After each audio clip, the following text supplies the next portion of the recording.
So look at the first, पहला जो है यहाँ पर उसमें लिखा है when body is at rest.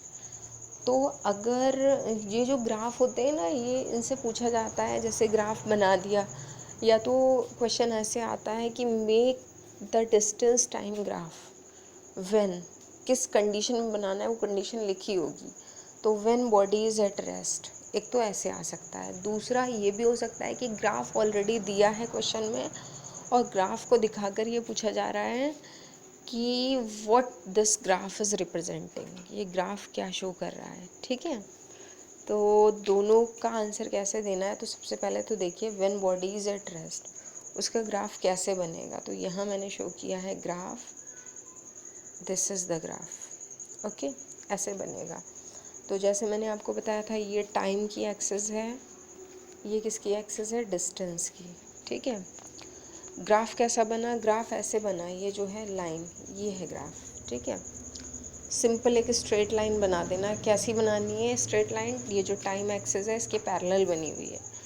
तो ये क्या शो कर रही है कि बॉडी रेस्ट पे है। कैसे शो कर रही है बॉडी रेस्ट पे, क्योंकि याद रखना तो बहुत मुश्किल है ऐसे कि ऐसा बनेगा ग्राफ, वरना आपको रटना पड़ेगा। लेकिन समझिए कि ऐसा क्यों है। तो आप देख रहे हैं ये टाइम की एक्सिस है। अगर मान लीजिए इस पे नंबर लिखे होते तो 1 2 3 4, तो ग्राफ इधर जा रहा है तो क्या बता रहा है कि टाइम तो बढ़ रहा है, क्योंकि टाइम के 1 2 3 4 जो टाइम के नंबर हैं उन्हीं की डायरेक्शन में आगे बढ़ रहा है ग्राफ। तो इसका मतलब टाइम तो इंक्रीज़ हो रहा है, लेकिन ग्राफ इस डायरेक्शन में तो जा ही नहीं रहा है। और ये डायरेक्शन किसकी है, ये डायरेक्शन है डिस्टेंस की।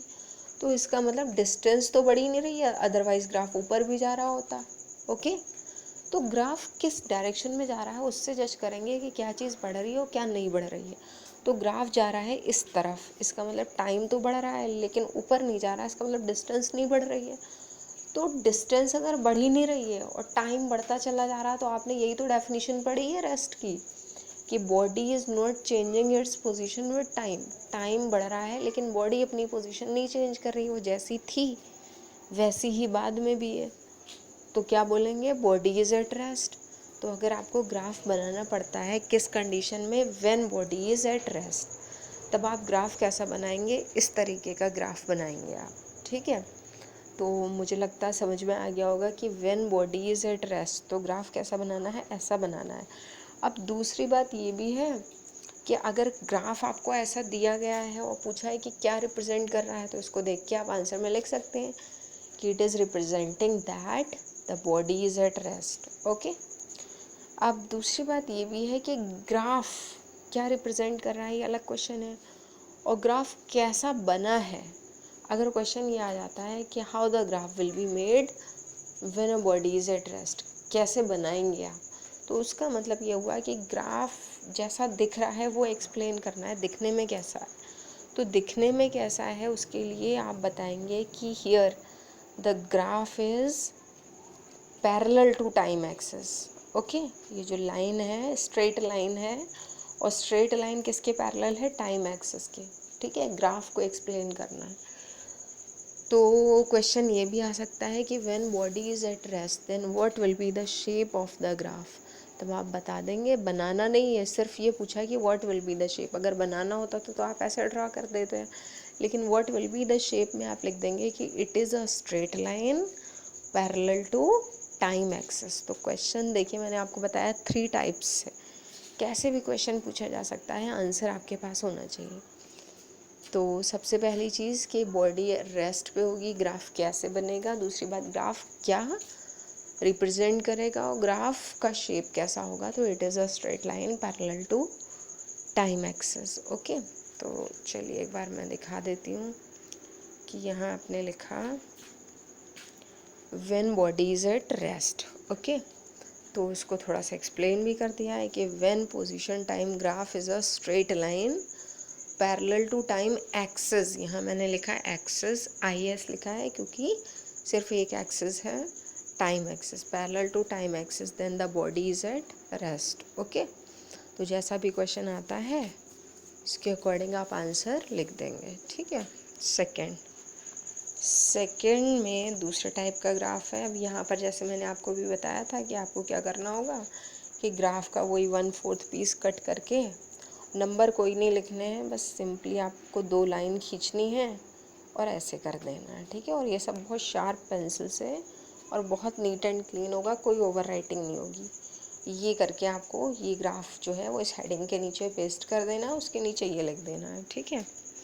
अब ऐसे ही सेकेंड नंबर पे आते हैं, वो कौन सा ग्राफ है, तो उसमें लिखा है कि when body is moving with constant speed. तो अगर बॉडी कांस्टेंट स्पीड के साथ चल रही है, उसकी स्पीड एक जैसी बनी हुई है, कांस्टेंट स्पीड, और क्या हो रहा है, इंक्रीजिंग ब्रैकेट में लिखा है मैंने, इसका मतलब स्पीड इंक्रीज नहीं हो रही, इसका मतलब है कि जब बॉडी कांस्टेंट स्पीड के साथ चल रही है तो किस किस में चेंज हो रहा होगा, डिस्टेंस और टाइम में। तो उसकी जो डिस्टेंस है वो टाइम के साथ इंक्रीज़ हो रही है, ठीक है। इंक्रीजिंग का मतलब क्या, इंक्रीज़ हो रही है डिस्टेंस, किसके साथ इंक्रीज़ हो रही है, टाइम के साथ में, ठीक है। तो distance is increasing with time, तो ग्राफ कैसा बनेगा, तो ग्राफ का शेप इस तरह से आएगा, ओके। तो यहाँ पर देखिए यूनिफॉर्म मोशन की भी यही डेफिनेशन होती है कि when the distance of a body changes equally with time, यही तो आपने डेफिनेशन लिखी थी यूनिफॉर्म मोशन की। तो वर्ड्स जो है वो जो भी है, कॉन्सेप्ट ये है कि डिस्टेंस टाइम के साथ में इक्वली इंक्रीज़ हो रही है। तो if the body covers equal distance with equal interval of time, ये भी लिख सकते हैं। तो ये वाला ग्राफ बनेगा। और इस ग्राफ को अब क्या, अब दूसरी बात वही है कि शेप कैसा है। तो शेप में ये भी एक स्ट्रेट लाइन है, लेकिन ये इसके लिए क्या वर्ड यूज़ करेंगे, तो इसको बोलेंगे इंक्लाइंड। यहाँ एक वर्ड आएगा इंक्लाइंड, ये लिखा है। इंक्लाइंड का मतलब है कि थोड़ी सी तिरछी है, किसके साथ में तिरछी है, टाइम एक्सिस के साथ में। और टाइम एक्सिस से देख रहे हैं, पैरेलल नहीं है, कोई एंगल बना रही है, उसके लिए इंक्लाइंड वर्ड यूज़ करते हैं।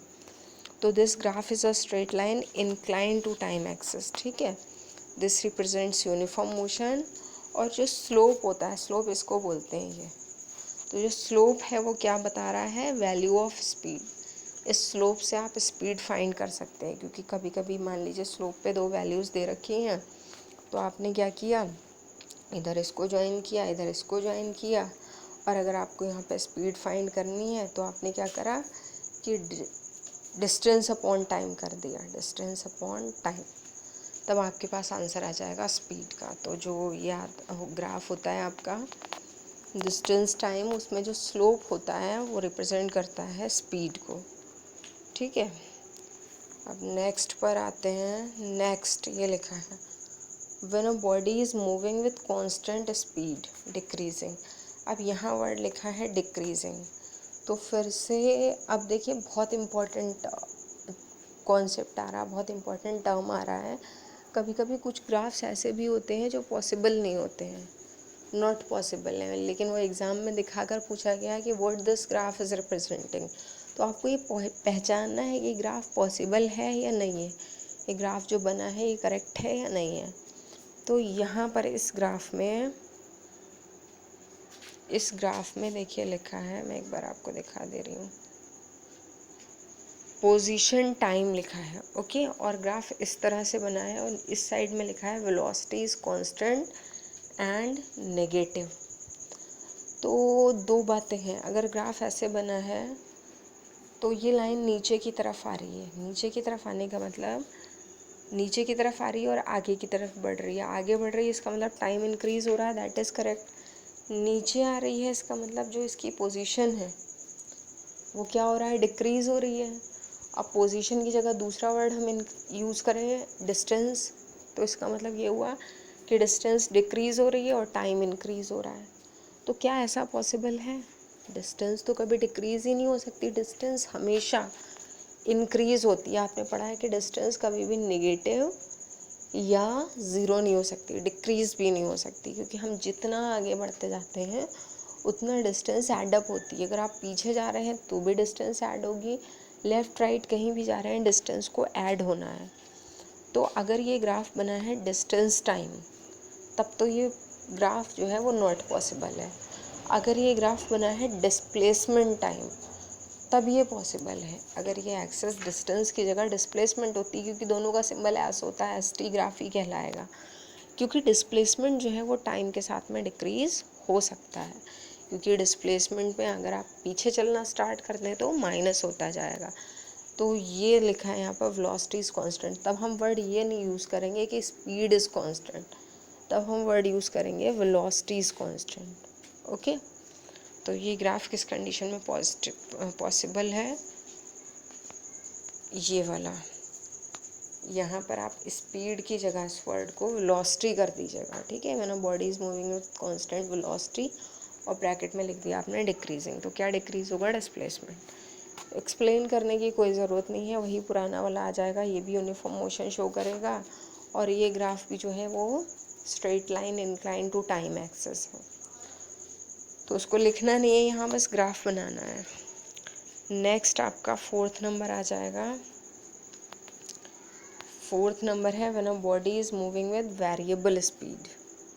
ओके, तो वेरिएबल स्पीड का मतलब है कि उसकी स्पीड जो है वो चेंज हो रही है टाइम के साथ में, इंक्रीज हो रही है या डिक्रीज हो रही है। सो आई होप कि ना it's sufficient for today. Next turn से हम स्टार्ट करते हैं ये वाला heading. Okay, so now thank you.